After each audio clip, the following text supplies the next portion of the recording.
It started on what seemed like a regular Wednesday evening. I came home from work, tired as usual, expecting a quiet night with my wife, Lisa. But the moment I walked into our living room, I could tell something was off. She was sitting on the couch, hands folded neatly in her lap, a manila envelope resting beside her. "I need to talk to you," she said, her voice flat. I sat down across from her, feeling a sudden weight in my chest. "What's up?" She took a deep breath, then slid the envelope across the coffee table. "I filed for divorce." Just like that. No preamble, no warning. The words hit me like a punch to the gut. But not for the reason you might think. See, our marriage had been dead for years. At some point, Lisa stopped being my wife and became more of a highly critical roommate who never had a kind word to say. I suspected she was cheating, though I never had concrete proof. But now, staring at those papers, I wasn't sad. I wasn't even angry. I was relieved. "Okay," I said. She blinked. "Okay. Yeah." I shrugged. "If that's what you want." Lisa narrowed her eyes. I could see it in her expression. She expected me to beg, to get angry, to fight for her. Instead, I leaned back into the couch and exhaled, feeling lighter than I had in years. Her lips pressed into a thin line. "Well, I guess that was easier than I thought." She stood up, grabbed her purse, and headed for the door. That's when I noticed she was dressed up. Hair curled, makeup flawless, wearing that dress. The one she never wore around me anymore. "Hot date?" I asked, smirking. She hesitated for half a second before rolling her eyes. "Not that it's any of your business, but yes." I laughed. I actually laughed. This was hilarious. The way she said it, she clearly thought this was her big moment, that she was dealing the final blow. In her mind, she was the prize, and I was supposed to be heartbroken that she was leaving me. "Have fun," I said, standing up and heading to the kitchen. "Don't wait up." She scoffed, but I could feel her confusion. I wasn't reacting the way she expected, and that was just the beginning. The realization hits her over the next few days. Lisa acted like she had won some grand prize.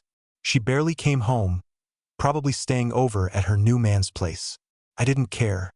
I started going to the gym, eating better, and catching up with old friends. The stress that had been suffocating me for years disappeared overnight. But then, something changed. It started with small things. She would come home looking unsettled, like she expected something to be different. She'd glance around the house like she was looking for something. At first, I couldn't figure it out. Then it hit me. She expected chaos. She thought she'd walk in and see me drowning in sadness, missing her, begging her to come back. But instead, she walked in to see a clean house, a man who was thriving, and absolutely no trace of her stuff anywhere. That's when I saw it. The first flicker of doubt in her eyes. Lisa had convinced herself that she was the one upgrading, that she'd leave me behind in misery while she rode off into the sunset with her new guy. But what happens when your backup plan isn't as perfect as you thought? I was about to find out.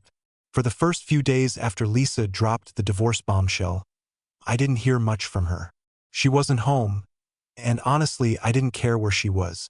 My life had just dramatically improved overnight. No more walking on eggshells around her mood swings. No more forced small talk with a woman who clearly checked out of our marriage a long time ago. No more feeling like I was constantly failing someone who didn't even respect me. I focused on myself. I started going to the gym every morning before work. At night, I actually cooked proper meals for myself. Steak, grilled veggies, salmon, real food instead of the microwave meals Lisa always complained about but never actually helped me replace. I slept better than I had in years. It was like I had been unknowingly living with a weight around my neck, and now that it was gone, I could breathe. But then Lisa started acting weird. It started subtly. She'd come home to grab something from the house, and instead of ignoring me like I expected, she'd linger. One night, she walked into the kitchen while I was eating and just stood there, watching me for a moment before speaking. "You're cooking?" she asked, sounding almost offended. I looked at my plate, then back at her. "Yeah," she scoffed, shaking her head. "Since when do you cook? You hate cooking." I smirked. "No, I just hated cooking when I had to deal with a wife who acted like everything I did was wrong. She stiffened. I could see the irritation flash in her eyes. I had never talked to her like that before, but why would I hold back now? She made it clear she wanted out. Whatever, she muttered, grabbing a few things from the counter before leaving again. But I could tell something was eating at her. I wasn't breaking down like she thought I would. I wasn't calling or texting her, begging for another chance. I wasn't moping around or drowning my sorrows in beer. In her mind, she was supposed to be the one moving on while I was supposed to be devastated. But instead, I was thriving, and something about that bothered her. A week passed, and things got even stranger. One night, she called me out of nowhere. "Hey," she said casually, like she hadn't just walked out of our marriage, just checking in. "How have you been?" I almost laughed. Checking in? Since when did she check in on me? "Good," I said. "Better than ever, actually." There was a pause, a long, awkward pause. Then she cleared her throat. "Oh, well, that's good." She sounded disappointed, like she was expecting a different answer. I decided to push it. "How about you?" She hesitated. "Yeah, things are okay." Liar. I could hear it in her voice. She wasn't happy. I didn't press her for details, but I had my suspicions. I had no doubt that she was with him, the guy she had probably been cheating with. But something clearly wasn't going as planned. Maybe he wasn't as exciting as she thought he'd be. Maybe reality was starting to set in. Maybe she was realizing that being single in your mid-30s wasn't as fun as it looked on Instagram. I didn't care. "Glad to hear it," I said. "Anyway, I have plans, so I got to go." That was a lie. I didn't have plans. I just wanted to end the conversation before she could fish for more information. She hesitated, like she wanted to say something else. But in the end, she just said, "Oh, okay. Talk later." Talk later? No, we won't. Over the next few days, I started noticing something else. Lisa was coming home more often. At first, it was just to grab random things, but then she started making excuses to hang around. One night, she came back at almost 10 p.m., claiming she forgot some shoes she needed. But instead of leaving right away, she plopped down on the couch, watching me like she was waiting for me to say something. I didn't. Another night, she walked in while I was on a call with a friend and hovered near me, clearly eavesdropping. I made sure to laugh loudly, joking about how much better I felt these days. She didn't like that. The more confident I became, the more unsettled she looked. She was regretting it. I could see it happening in real time, but she was too proud to admit it, too stubborn to say she made a mistake. That's when I realized something. She thought she was the one in control of the situation. She thought she could leave me, enjoy her new life, and then have the option to come back if she wanted. She was dead wrong. I was about to make sure of it. Lisa always thought she was in control. It was just the way she operated. She had this ability to manipulate situations, to twist things in her favor, to always make it seem like she was the one making the choices. And for years, I let her believe that.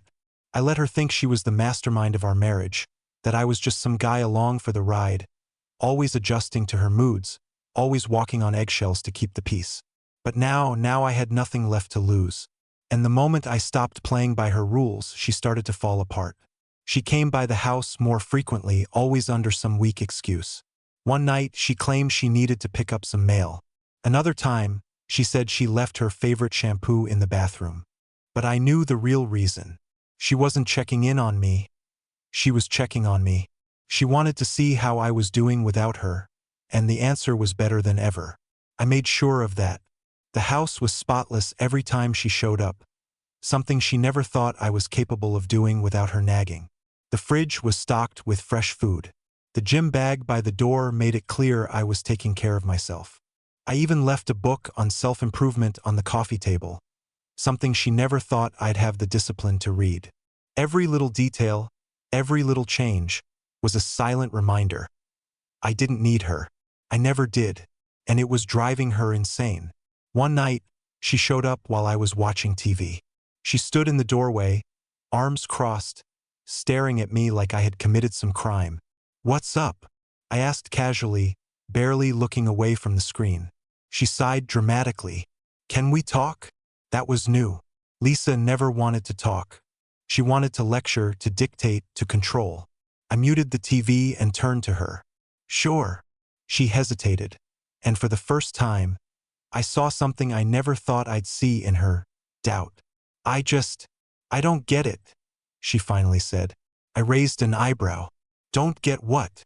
She gestured vaguely at me. This. You're acting like you're completely fine. Like none of this is affecting you. I shrugged. Because it's not. Her lips pressed into a thin line. She was waiting for me to break, waiting for some crack in my composure, some sign that I was secretly miserable. But I wasn't. I had never been better. You don't even seem sad, she muttered. I laughed. Actually laughed. Lisa, why would I be sad? You wanted a divorce, you got it. What's there to be upset about? She stared at me, and in that moment, I saw it. The flicker of panic in her eyes. This wasn't how it was supposed to go. In her mind, I was supposed to be begging her to come back. She was supposed to be the one holding all the power. But instead, I was indifferent. Worse than that, I was thriving. And for the first time, I think it hit her. She might have made a mistake. Lisa wasn't stupid. She knew what she had done.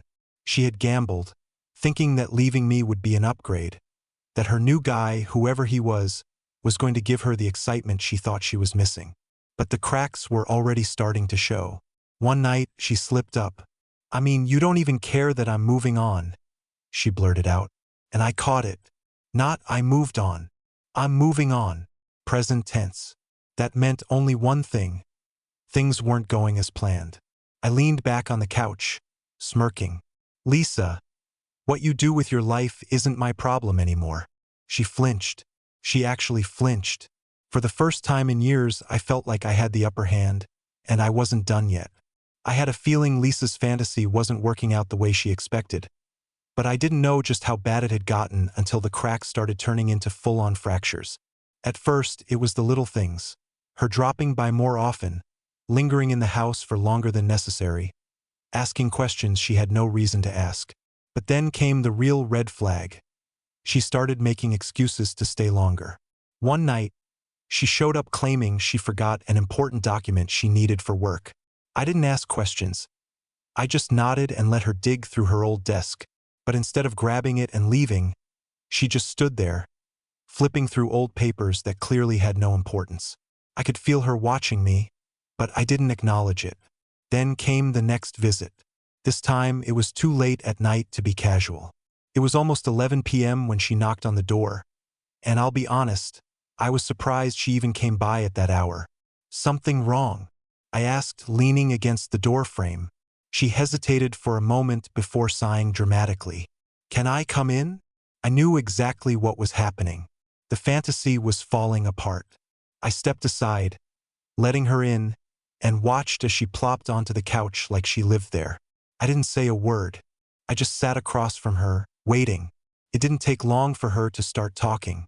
So, you're really okay with all of this? She asked, her voice softer than usual. I shrugged. Yeah, why wouldn't I be? She shifted uncomfortably, and I knew what this was. She was testing the waters, trying to gauge how much control she still had. I wasn't giving her any. So, she trailed off, staring at her hands. You seeing anyone? There it was. I almost laughed, not because it was funny, but because it was so predictable. She was spiraling, and now she was trying to figure out if I had moved on before she could even think about crawling back. I leaned back, smirking. Why do you ask? She blinked. I mean, just curious. Curious? No, desperate. And I could see why. The truth finally slips out. I didn't press her, but I didn't have to. Lisa was never the type to keep things bottled up, and after a few minutes of awkward silence, she finally blurted it out. I don't know if I made the right choice. I kept my face completely blank. Inside, I was grinning like an idiot. Oh, I said, playing dumb. She sighed, running a hand through her hair. I thought things would be different. There it was, the admission. I decided to poke the wound a little. Different how? She shifted uncomfortably. I thought, I don't know, that maybe I needed a fresh start, something new. But it's not. She stopped herself, shaking her head. She didn't want to say it. She didn't want to admit that she thought she was trading up, only to realize that she was the downgrade. That whatever guy she ran off to wasn't the fairy tale she expected. That the grass wasn't greener. I let her stew in it for a moment before delivering the final nail in the coffin. Well, Lisa, I said, standing up, that's not really my problem anymore, is it? She stared at me, her mouth opening slightly before snapping shut. She wasn't used to this version of me. She was used to the passive, people-pleasing husband who put up with everything. That guy was gone, and she was just starting to realize it. Lisa had spent years believing she had me wrapped around her finger. She thought she could walk away, start a new life, and that I'd be sitting here waiting, either to beg for her return or to crumble without her. But reality was a lot harsher than her fantasies. After that night when she all but admitted she wasn't happy with her new life, I thought she'd keep her distance. Maybe out of pride, maybe out of sheer embarrassment. But no, she started coming around even more. It wasn't just to pick up her things anymore. One Friday evening, I had just gotten home from the gym, feeling refreshed, when I heard a knock at the door. I checked the time. 9:45 p.m. too late for casual visits.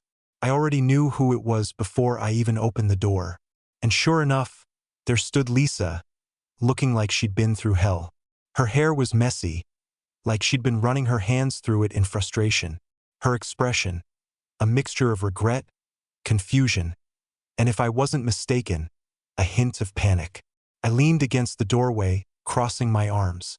Lisa, she hesitated, shifting on her feet. Can I come in? I almost said no, but I was curious. She had never looked like this before. This wasn't the confident, arrogant woman who thought she was the prize. This was someone who had just realized she had lost the game she started. I stepped aside. She walked in, but she didn't sit. She just stood there as if she didn't know what to do with herself. I waited, let her squirm in silence, let her feel the weight of what she had done. And finally, she exhaled sharply and turned to me. I need to talk to you, she said. I raised an eyebrow. About. She swallowed. Everything. She wasn't beating around the bush anymore. Whatever had happened in her new life, it was bad enough to break through that thick layer of arrogance she'd built up over the years. I nodded toward the couch. Go ahead. She hesitated before sitting down, hands clasped together. I thought leaving was the right thing, she started. I really did. I thought I needed something different. I said nothing, just watched. She took a deep breath. But I was wrong. The cracks finally shattered. I leaned forward slightly, tilting my head. Oh? What changed? She let out a humorless laugh. Do you really want to know? I shrugged. Sure. And then she broke. I thought he was different, she admitted, her voice dropping to the floor. I thought, God, I was so stupid. I thought he actually cared about me. Bingo. I didn't say a word, just let her spill. He was fun at first, she continued, voice shaking slightly. He made me feel alive, like I was doing something exciting. But then, I started seeing the truth. She scoffed, shaking her head. Turns out I wasn't special. I was just another woman to him. He started pulling away the moment things got serious, and when I confronted him about it, he told me he never wanted anything long-term. I barely held back a smirk. Lisa, who thought she was trading up, who thought she had found something better, had been played. She clenched her fists. And the worst part? The second I realized it wasn't going anywhere, I looked around and saw that I had nothing left. She glanced at me then, her eyes searching for something. You moved on so fast. It's like I was never even important to you. I laughed. Actually laughed. Lisa, I said, shaking my head. You weren't. Her face paled. That was the moment it hit her. All this time, she thought she had some sort of hold on me, that even if she left, there'd always be a part of me that wanted her back. But the truth? I had checked out of this marriage long before she did. She just never noticed. Lisa sat there, frozen, as my words settled over her like a heavy weight. The confident, smug woman who once believed she had outplayed me was now just a ghost of herself. She wasn't in control anymore. She wasn't the one calling the shots. And worst of all, she was starting to understand that she never really was. For the first time in her life, she had no backup plan, no safety net, no one to fall back on. The man she left me for had discarded her the moment she became inconvenient. And now, she was standing in front of me, hoping that the man she had treated like an afterthought was still available to pick up the pieces. But I wasn't. She looked down, her fingers gripping the hem of her sweater. "I know I messed up," she finally said, her voice barely above a whisper. "I know I don't deserve anything from you after what I did." I stayed silent. Let her stew in it. Let her sit in the mess she created. Her eyes flickered up to meet mine, and for the first time in years, I saw something in them that had been missing for a long time. Fear. Not the kind of fear that comes from danger, but the kind that comes from realizing you've made a mistake you can't undo. "I miss you," she admitted, her voice cracking. "I miss us." Couldn't help it. I laughed. A real, genuine, from-the-gut laugh. "Lisa," I said, shaking my head, "there is no us. Not anymore." She flinched, like she hadn't expected me to be so final. And I could see it, the panic, the realization that I wasn't just playing hard to get. I wasn't trying to make her beg. I was done. She had nowhere left to go. I could tell she was grasping at straws now, desperately searching for a way to undo the damage. And that's when she did something that truly surprised me. She reached out and grabbed my hand. Lisa, who had spent the last few years treating me like a burden, who had walked out without a second thought, was now touching me like she wanted to fix something that was already broken. I didn't pull away. I just stared at her. "You don't have to forgive me," she whispered. "But could we at least try? Maybe start over." I tilted my head. "Start over?" She nodded quickly, as if she had suddenly convinced herself this was a real possibility. "Yeah, we were good together once, right? Maybe if we—" "No." One word. That's all it took to shatter whatever hope she had left. Her lips parted, but no sound came out. She blinked rapidly, like she was trying to process what was happening. I leaned forward slightly, making sure she heard me loud and clear. "Lisa, I spent years feeling like I was never enough for you, like nothing I did mattered. You left because you thought there was something better out there. You chose this." She swallowed hard, her grip on my hand tightening. "I know, but—" "No." I cut her off. "You don't get to rewrite history. You don't get to walk away, realize you made a mistake, and come back like nothing happened." Tears welled in her eyes. "But I love you." I smirked. "No, you don't. You just miss having someone who actually cared about you." And with that, I finally pulled my hand away. She broke. Right there in my living room, the woman who once thought she was untouchable, who believed she could do better without me, who walked away without a care in the world, completely fell apart. But I didn't care. This wasn't my problem anymore, and I wasn't about to let her make it mine again. Lisa didn't leave right away. She just sat there, staring at the floor, her breath coming in shallow, uneven bursts. For a long time, neither of us spoke. The weight of my words was still sinking in for her, and I could tell she was struggling to process the reality she had created. She thought she was the one who had ended this relationship, that the divorce was her decision. But now, she was starting to realize that I was the one who had truly moved on, and there was nothing she could do about it. "I don't know what to do," she finally whispered. That part wasn't an act. It wasn't manipulation. It was the truth. Lisa had always been the type of person who had a plan, a backup option, a way to escape consequences when things didn't go her way.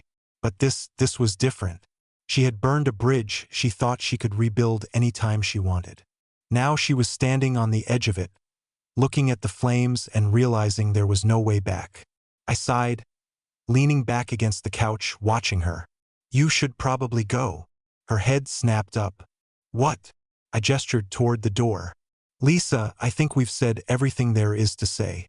You made your decision, and now you have to live with it." Tears welled up in her eyes again, but I didn't react. I had spent years trying to make her happy, years trying to be enough for her, and all it had gotten me was an empty marriage and a wife who had been ready to throw it all away without a second thought. So no, I wasn't about to comfort her now. She swallowed, standing up on shaky legs. So that's it? You're just done. I tilted my head, giving her a sad smile. Lisa, I was done the moment you walked out that door. Her face crumpled. I had never seen her look so completely lost. But I wasn't going to save her. I stood up and walked to the front door, opening it. Goodbye, Lisa. For a moment, she just stood there, frozen. Then finally, she let out a shaky breath and walked past me, out into the night. I watched as she hesitated on the porch, as if she wanted to turn back, as if she thought there was still a chance to change my mind. But when she looked at me and saw the complete lack of hesitation on my face, she knew she had already lost. And so, without another word, she turned and walked away.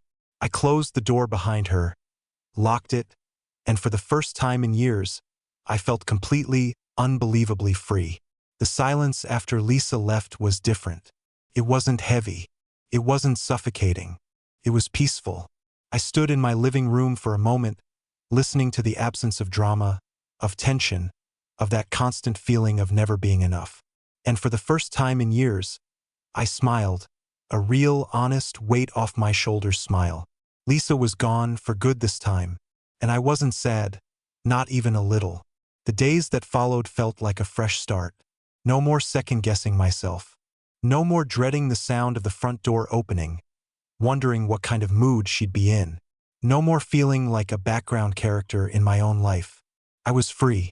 I focused on myself in a way I never had before. The gym became more than just a distraction. It became a place where I rebuilt myself. I reconnected with old friends, started saying yes to things I had always put off. I even took a weekend trip by myself, something Lisa would have laughed at before, and it was incredible.